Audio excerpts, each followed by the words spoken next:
जित्तावा हमेशा की तरह आपके समक्ष एक नया विषय लेकर उपस्थित हुआ हूँ।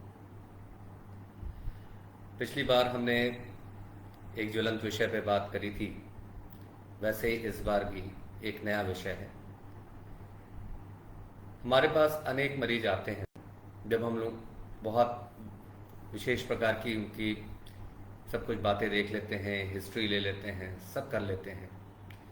फिर कहते हैं कि हमें कुछ जांचों की आवश्यकता है, तो मरीज कहता है कि मैं तो सारी जांच करवा के आया हूँ, कल ही मैंने हेल्थ चेकअप करवाया है, आप देख लीजिए। तो ये बात जब होती है तब तक हम वो सारा हेल्थ चेकअप पहले ही देख चुके होते हैं।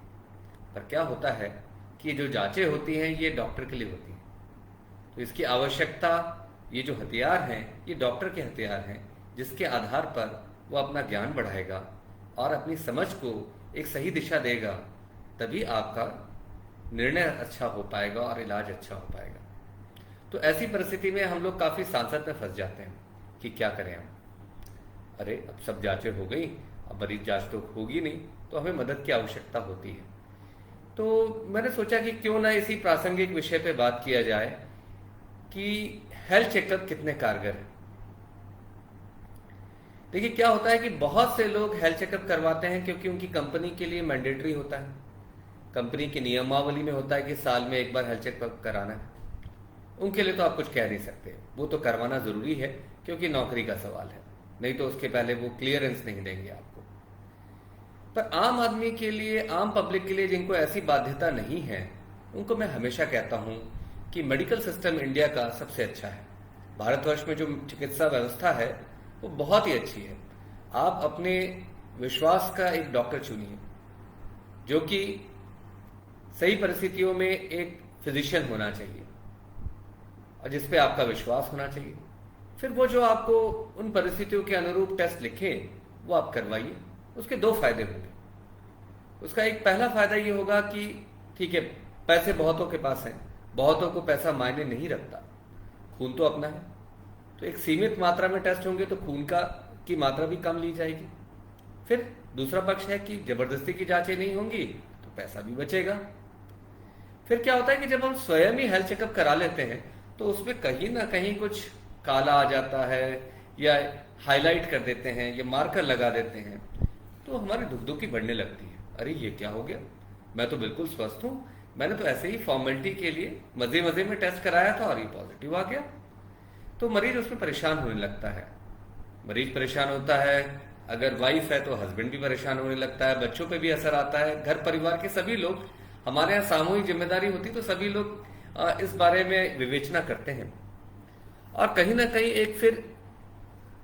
एक प्रकार की छवि बना के आते हैं, अपने मन में एक छवि बना के आते हैं। और जब डॉक्टर आपके टेस्ट देखते हैं, क्योंकि डॉक्टर्स के लिए बहुत सामान्य बात है आपकी टेस्ट देखना, और उन टेस्टों को वो जांच की रिपोर्ट के अनुरूप ही अपने ज्ञान के अनुरूप देखते हैं, और टेस्ट होते भी डॉक्टर के लिए ही हो।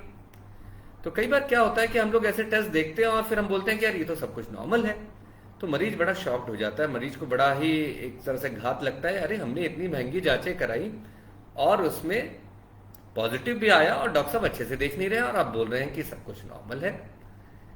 तो ये बड़ी विचित्र सी परिस्थिति बन जाती है। इसलिए मैं हमेशा कहता हूं कि हमेशा ध्यान रखिए, ये जो टेस्ट हैं ये आपके डॉक्टर की मदद के लिए हैं। आप डॉक्टर के अनुरूप चलें। आप डॉक्टर का चुनाव कर सकते हैं, किसी भी डॉक्टर के पास आप कभी भी जा सकते हैं। ये हमारे यहाँ के चिकित्सा सिस्टम की खूबसूरती है।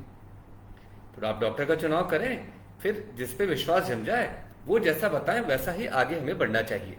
तो उससे क्या होगा, जबरदस्ती की जांचें नहीं होंगी। अब बात आती है कि ऐसी कौन कौन सी जांचें होती हैं जो प्रायः हेल्थ चेकअप में गड़बड़ आ जाती हैं। सबसे पहले हमें बात करनी चाहिए, क्योंकि क्या है कि हिंदुस्तान में एक मानसिकता जरूर बन गई है, क्योंकि अच्छी भी बात है कि थायराइड जनित बीमारियों के बारे में जागरूकता बहुत है और लोग बड़ा पसंद करते हैं थायराइड के बारे में बात करने के लिए। तो क्या होता है कि जब भी ये टेस्ट कराते हैं तो TSH कई बार 2-3 पॉइंट ऊपर आ जाता है। जो TSH का अपर लिमिट होता है वो लगभग है 5 के करीब। मान लीजिए आपका TSH 7 आ गया, तो मरीज हड़बड़ा जाता है कि अब क्या करें।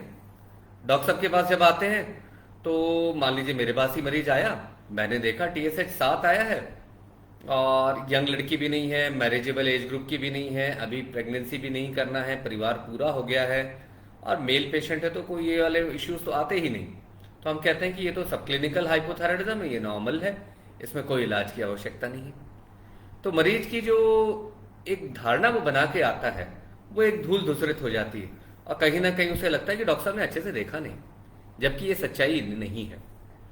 तो टीएसएच, मान लीजिए टीएसएच, प्रायः ऐसे टीएसएच अगर 10 के अंदर हों, तो अगर कोई महिला प्रेगनेंसी प्लान कर रही हो, यंग फीमेल है, जिसको घेंगा बन रहा हो या बांझपन का इलाज चल रहा हो, ये विशेष परिस्थितियां हैं जब हम इसका इलाज करते हैं, नहीं तो प्रायः इसका इलाज अभी तक नहीं किया जाता। ये मेरे विचार नहीं है, ये विचार पूरी दुनिया के सारे डॉक्टरों के हैं, तो इसका ध्यान रखिए। वैसे ही एक टेस्ट है कि जो जैसे विटामिन डी, आप हेल्थ चेकअप कराते हो तो सारी जांचें नॉर्मल आती हैं, एक ही जांच में कमी आती है, वो है विटामिन डी। सच भी है, ऐसा ही होता है। तो विटामिन डी जो है ये सन विटामिन है। क्या होता है कि हमारे यहाँ धूप तो प्रचुरता में है, पर क्या है, धूप का सेवन हम नहीं कर पाते। क्यों? सामाजिक कारणों के कारण हम लोग काफी कपड़े पहनते हैं, तो उससे कारण भी धूप चमड़ी के अंदर नहीं घुस पाती। हमारे जो काम के स्थान होते हैं, जैसे मान लीजिए मैं अस्पताल में काम कर रहा हूं, तो मुझे 24 घंटे अस्पताल के अंदर ही रहना है, धूप तो लगती ही नहीं। बहुत से कम लोग होते हैं जिनका जो काम ही ऐसा है कि उनको रोज धूप मिल जाती है। और ये धूप कब मिलनी चाहिए? सुबह 10 बजे से 2 बजे के बीच में कम से कम 15 से 20 मिनट हो, चमड़ी का रंग हल्का सा पिंक हो जाए, तो आप मान के चलें कि आपको प्राकृतिक तौर पर विटामिन डी मिल जाएगा। तो ये स्थिति क्योंकि सबकी नहीं बन पाती और सामाजिक स्थिति ऐसी होती है, इसीलिए हमारे यहाँ सभी का विटामिन डी लगभग कम ही आता है। 5 से 10 का रेंज मान लीजिए, जिसने विटामिन डी की दवा नहीं ली है उसका 5 से 10 आता है। तो प्रायः हम लोग, जैसे क्या है कि विटामिन डी विषय ही हार्मोन के डॉक्टरों का है, तो प्रायः हम लोग विटामिन डी नहीं करवाते, हम विटामिन डी वैसे ही लिखते हैं बिना जांच के। तो मैं हमेशा कहूंगा, जब तक आपके डॉक्टर ने नहीं बोला हो विटामिन डी की जांच मत कराइए।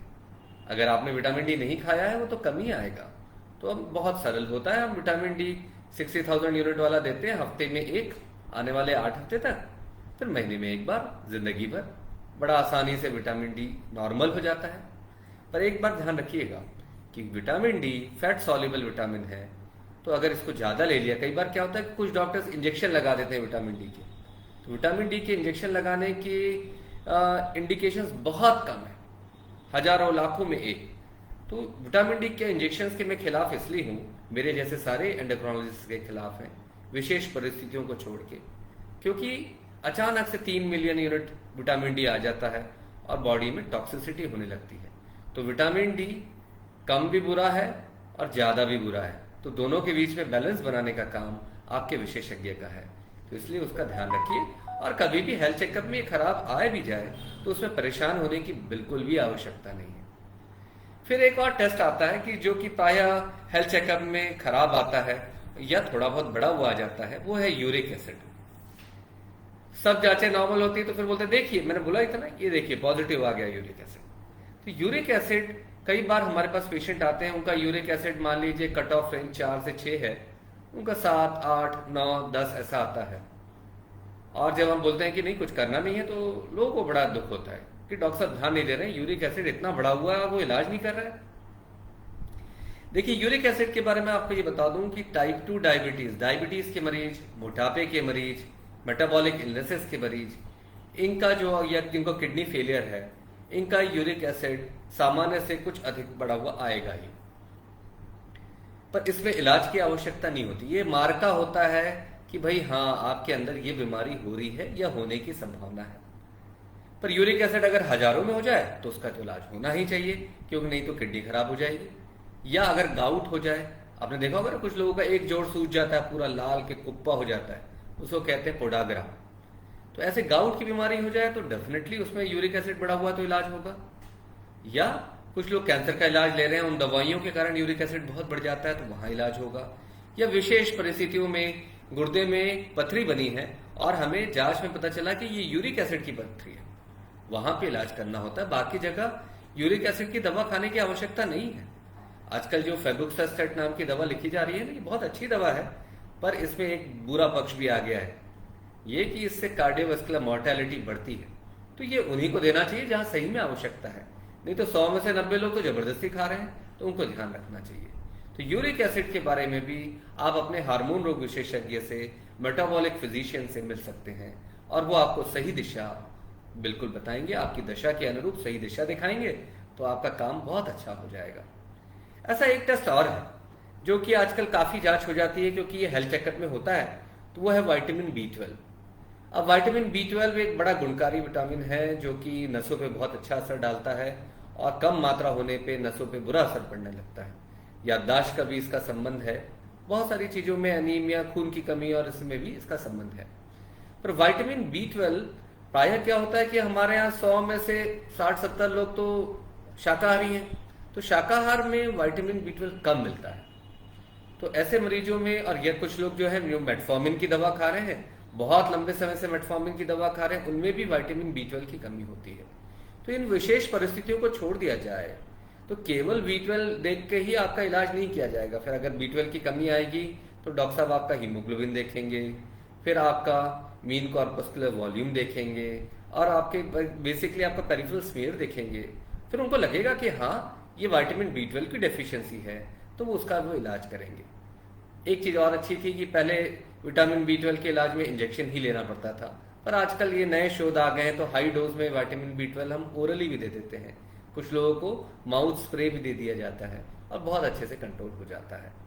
पर ये निर्णय आपको नहीं लेने हैं और इसमें घबराने की आवश्यकता नहीं है, क्योंकि ये नाना प्रकार के जो आपके टेस्ट आते हैं, वो जो बेसिकली टेस्ट होते हैं वो आपके डॉक्टर के लिए है। इसलिए मैं हमेशा कहूंगा कि शुगर के मरीजों को तो हमेशा ध्यान रखिए कि साल में हेल्थ चेकअप के नाम पे 3 टेस्ट होंगे।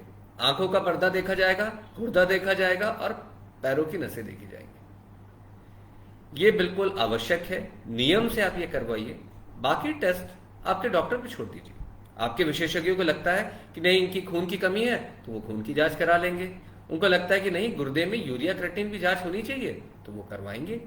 तो वैसे ही ब्लड प्रेशर से संबंधित है, हार्ट से संबंधित है, वो कोलेस्ट्रॉल की जांच करवा सकते हैं, बाकी जांचें कर सकते हैं। पर जबरदस्ती की जांचें कराने से क्या होगा कि आपका लैब वाला बड़ा आदमी हो जाएगा, पर लैब वाले के पास निर्णय लेने की क्षमता नहीं है। कई बार हमारे पास मरीज जांच करवाते हैं और लैब वाले कुछ ना कुछ टीका टिप्पणी कर देते हैं और मरीज परेशान होकर वापस आ जाते हैं। तो लैब वालों की अपनी मर्यादा है, उनका काम है कि डॉक्टर ने जैसे इंस्ट्रक्शंस दिए वैसे टेस्ट करें, पर टेस्ट पे टीका टिप्पणी करने का अधिकार केवल विशेषज्ञ का है और हर आदमी का क्षेत्र अलग है। हृदय रोग विशेषज्ञ है तो हृदय के बारे में बात करेंगे, मधुमेह रोग विशेषज्ञ है, हार्मोन रोग विशेषज्ञ है तो वो हार्मोन के बारे में सलाह देंगे।